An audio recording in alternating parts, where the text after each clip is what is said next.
Anheuser-Busch is an iconic American company. This is Budweiser, with the Clydesdales and with the football and bald eagles and, the Bud Bowl and, real men of genius.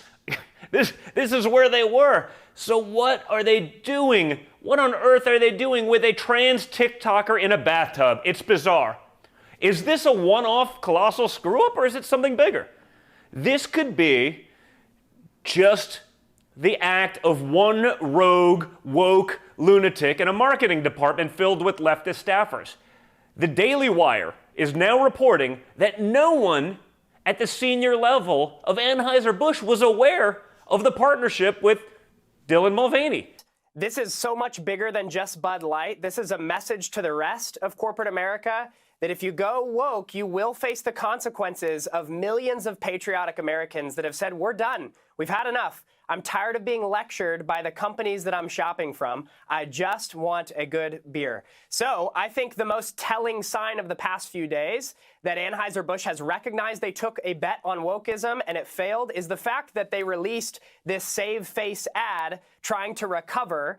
And I think that ultimately for Budweiser, it's too little too late. I know that there are lots of patriotic Americans like myself and my family and our friends that will never be picking up a Bud Light again. They're trying to recover without a full apology, but I hope this sends a loud and clear message that millions of Americans are ready for a non-politicized experience in the marketplace with classic American values at the forefront of our transactions. Hey everyone, I just wanted to give an update on Uncle Randy. As you know, he had a Bud Light over the weekend and woke up gay.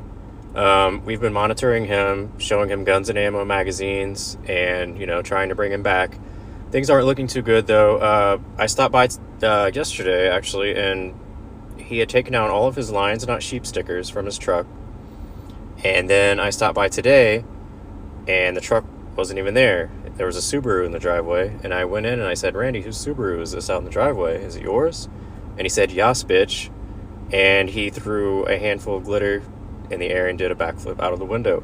So he's actually missing now. We're trying to find him. So if anyone has seen Uncle Randy, please let me know. The estimated hold time is now less than 96 minutes.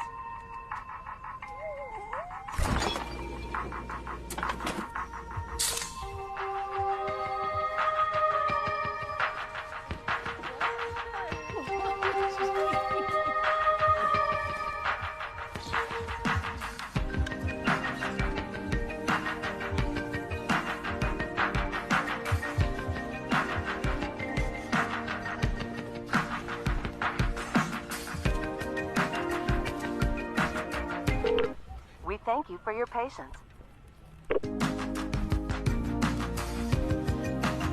If you're still drinking Bud Light, move out of the frat house and grow up with your life. Try a real beer, okay? Hi guys, welcome back to the channel. So I wanted to talk about this story once again, the Bud Light boycott. They recently posted on social media to a huge backlash. Like almost every tweet was basically mocking them, and there were a lot of tweets that had to be hidden. So I found that quite amusing. And it's been reported that while Anheuser-Busch stock continues to plummet, last time I checked, they had lost $6 billion. It's reported that their competitors, Coors Light, have enjoyed a rise in their stock and have benefited from the backlash. So many people are turning to Coors Light and other brands while continuing to boycott Bud Light. And while we have Donald Trump Jr. telling us to stop the boycott, he basically said this is an iconic brand, that there are many Republican donors in the company, and apparently the executives higher up knew nothing about the Dylan Mulvaney sponsorship, which many of us find hard to believe. Like, how are you not going to know who your company is sponsoring, what direction your company is going in? And they employed the VP of marketing specifically to target Gen Z. And, you knew who you were recruiting for that job. So many find it hard to believe. And, the apology that was released was lackluster, to say the least. And, initially, when they started getting backlash after the announcement on April 1st, they doubled down. They doubled down on their decision, saying that they wanted to authentically connect with their audiences. So it's only now you're telling us that you were unaware. Why didn't you say that, when you initially received backlash? Instead, they chose to double down. So I think this boycott is definitely having an impact, and it will continue to have an impact as long as it is sustained. Now, if it's something that's forgotten about tomorrow, people are going to go back to drinking it just because they have a short memory, then yeah, it won't have the impact that we want it to have. But I think conservative voices are proving that their values matter.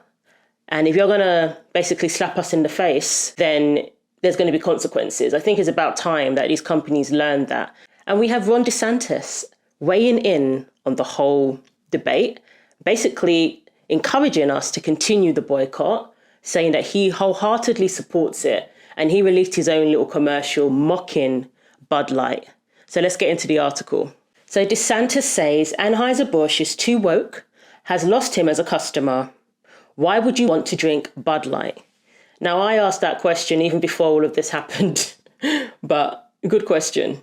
Florida Governor Ron DeSantis encouraged people to continue boycotting Bud Light amid their promotion of transgender personality Dylan Mulvaney. As he said, conservative consumers hold power and keep the company accountable. He also revealed his preferred alternative beer. And that's the thing. Donald Trump Jr. is telling us that this is, a company that has a lot of Republican donors, basically saying that it's a conservative, company that values conservatives. But if that's the case, then they should know better. Even more reason to hold them accountable. During an interview Monday evening with political commentator Benny Johnson, DeSantis said he would not be drinking Bud Light anymore, as he did not wish to help enable woke companies and their goals of trying to change our country, trying to change policy, and trying to change the culture. Why would you want to drink Bud Light? I mean, honestly, that's like them rubbing our faces in it. And it's like these companies do this. If they never have any response, they are just going to keep doing it, DeSantis told Johnson. Absolutely. The Republican governor suggested conservatives do not have to sit on the sidelines on the issue, but they have power to hit the company where it hurts, their bottom line. And that's all they care about. That's where it's going to have an impact. It's all very well, complaining about it, getting on social media, but until it hits their bottom line, they will not take us seriously. If you, as a consumer, are like, yeah, they're doing that, but I'm just going to keep drinking it anyways, well, then they're going to keep doing it. The governor continued. So I think we have power as consumers to make our voice heard. And not on every company, because sometimes conservative consumers aren't going to make a dent in some companies. Yeah, that's true. So you have to pick one and make an example of one. There's woke companies that couldn't care less about conservatives. And, they don't target conservatives. They don't make any mistake about it. They're not interested. But Bud Light, they call themselves the American beer. They target, they had a campaign targeting typical Americans not too long ago. Basically promoting patriotism, that kind of thing. That was only in 2020. And now they've gone completely woke. He added, this one is one, if you don't have conservative beer drinkers, you're going to feel that, and so you know. The comments come as Bud Light and its parent company Anheuser-Busch are facing tremendous backlash after partnering with Mulvaney, a biological male who identifies as transgender. The controversy began when the company celebrated Mulvaney's 365 days of girlhood by sending Mulvaney custom-made cans featuring the influencer's face. A video then featured Mulvaney in a bathtub drinking a Bud Light beer as part of the campaign. Brendan Whitworth, the CEO of Anheuser-Busch, addressed backlash from consumers and some celebrities in a statement released Friday where he neither apologized to offended customers nor expressed regret in the Mulvaney campaign. We never intended to be part of a discussion that divides people. We are in the business of bringing people together over a beer, Whitworth said. I care deeply about this country, this company. our brands, and our partners. The CEO added, "Moving forward, I will continue to work tirelessly to bring great beers to consumers across our nation." So basically, not much of an apology, not much of an acknowledgement of the concerns of conservatives that are boycotting this beer. But if we continue to boycott, we may get that apology after all. DeSantis also said some of these controversies that come up and people can kind of say, oh, well, it's kind of a one-off, yeah, it was stupid to do. But it's part of a larger thing where corporate America is trying to change our country, trying to change policy, trying to change culture. And you know, I'd rather be governed by we the people than woke companies. And so I think the pushback is in order across the board, including with Bud Light. Absolutely. This is more than just, we don't like your new campaign, so we're not going to buy your beer. You know, they've already put out rainbow bottles and things of that nature anyway. A lot of these companies do that.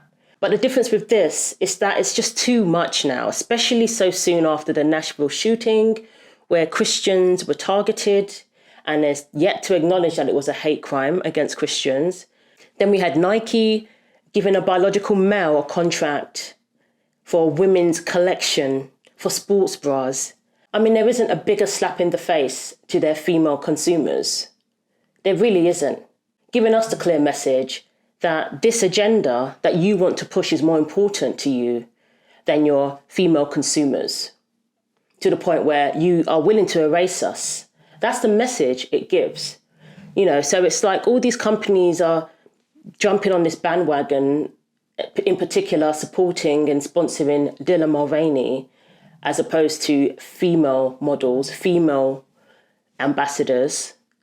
And yeah, it's just another step too far. And people are fed up. There's only so much people can take until they take action and let it be known in no uncertain terms that enough is enough. And that's where we're at now. And that's why Bud Light are facing this backlash. You go on their Twitter, it's hilarious, absolutely hilarious. So, Ron DeSantis, what's his beer of choice? As an alternative, the Florida Republican told Johnson that he and his wife, Florida First Lady Casey DeSantis, prefer a Guinness draft. What would I do? My wife and I, whenever we go out for a beer, we actually like the stout Guinness, he explained. Sharing the couple has always been a fan since they visited Dublin, Ireland. Earlier in the day, the DeSantis team also released a video mocking Bud Light by highlighting the Real Men of Women's Sports. The Real Men of Women's Sports video parodies Bud Light's Real Men of Genius campaign from the late 1990s and the early 2000s. Team DeSantis presents Real Men of Women's Sports. Today we recognize the men who've hacked the system. Hack the system. Once mediocre in the men's division, now cream of the crop in the women's. From mediocre to champion. You couldn't cut it with the boys, so you pushed women off the podium. Real men still first place. Because without you, sports would be fair. Without you, women's sports would be for, well, women. Absolutely brilliant and so true. It's a parody, but this is literally what is happening. So, you know, much respect to Ron DeSantis for encouraging the boycott. Donald Trump Jr., you know, I have to disagree. I really have to. I think DeSantis has the right idea. And Budweiser released their recent commercial where they kind of went back to their old traditional style. And many people are saying it's too little, too late.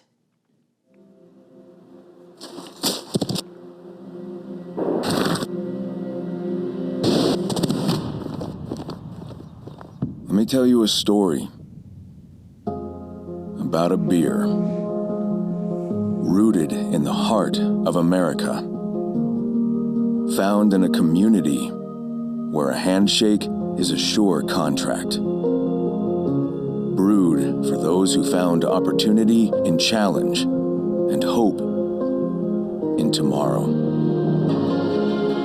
raised by generations willing to sip, share, Risk, remember. This is a story bigger than beer.